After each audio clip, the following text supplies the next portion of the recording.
My Drugs, David Daniel Ducker, talking today about setting a goal. It is RPG 104. So I already talked a lot about setting a goal as a team in 103 when I talked about building the team. A goal can keep the team together. But let's talk about just the goals in general, how they can drive the plot, the narrative forward, keep cohesion, not in the ensemble and the cast, but in the story. So again, this is a meta concept. This is something you need to decide before the game starts. It shapes the game, it drives the game forward. So set a goal that you as an audience member and as a story participant want to be involved in, want to view, want to explore, want to watch, want to dramatize. So if you want to have that James Bond super spy experience, lots of stealth, lots of chase scenes, lots of bluffing disguises, all of that, set a goal that will facilitate that. Maybe pulling a heist, maybe retrieving some stolen data tapes that the Empire is going to use to build a super weapon. You know, if you would rather have a lot of brawling action scenes, tense dungeon crawls in pitch blackness, lit only by your torch, then set goals commensurate to that. Maybe you want to explore the ruins of lost Atlantis that was thrown down by the Olympians as they crushed the Titans and their worshippers. And you want to recapture that lost glory and learn the ancient magics.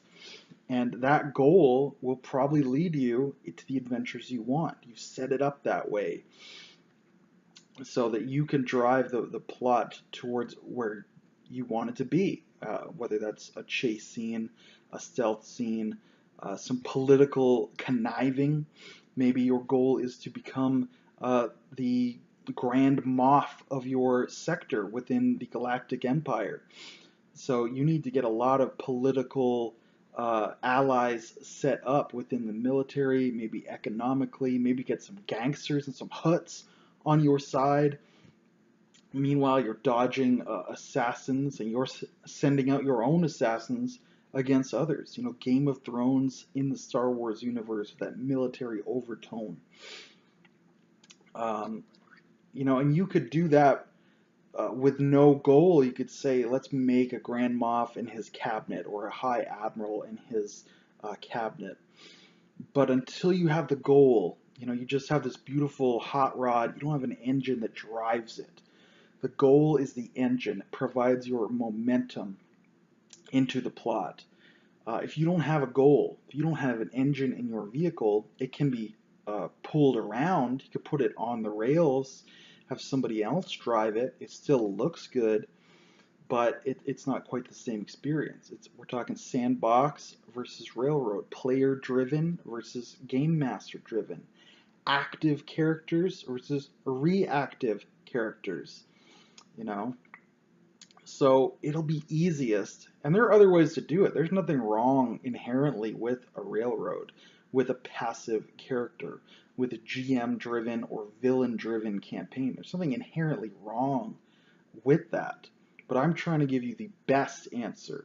What will be the very easiest game to run for everybody, especially for the GM.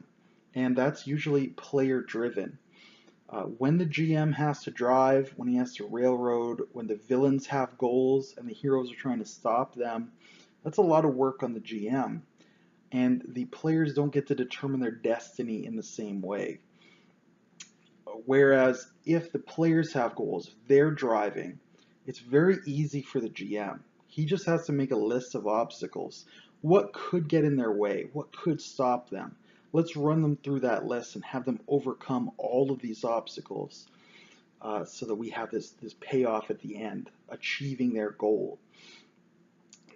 So in that way, it's easier for the GM. He has a lot less to do, a lot less to plan. He has more logic that he can draw upon rather than throwing villain after villain after villain after villain at the heroes. So in that way, the prep is easier, the narrative is easier, and as I already mentioned, the players have that hand in their fate. Uh, if you want to have a lot of chase scenes, you could be a pilot, a driver, you could just be a very athletic, acrobatic type of character. Uh, Whereas if the GM is driving, maybe you never end up in a chase scene.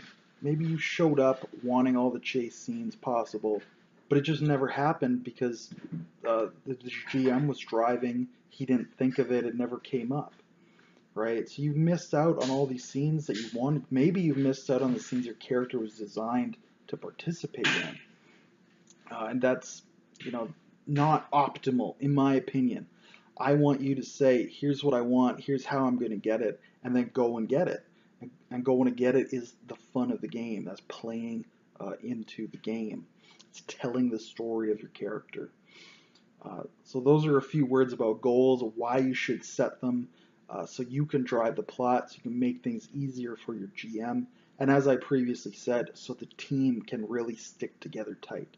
So let me know in the comments below, what are some favorite goals you've had on previous characters, how do you facilitate them, how do you make the game easier.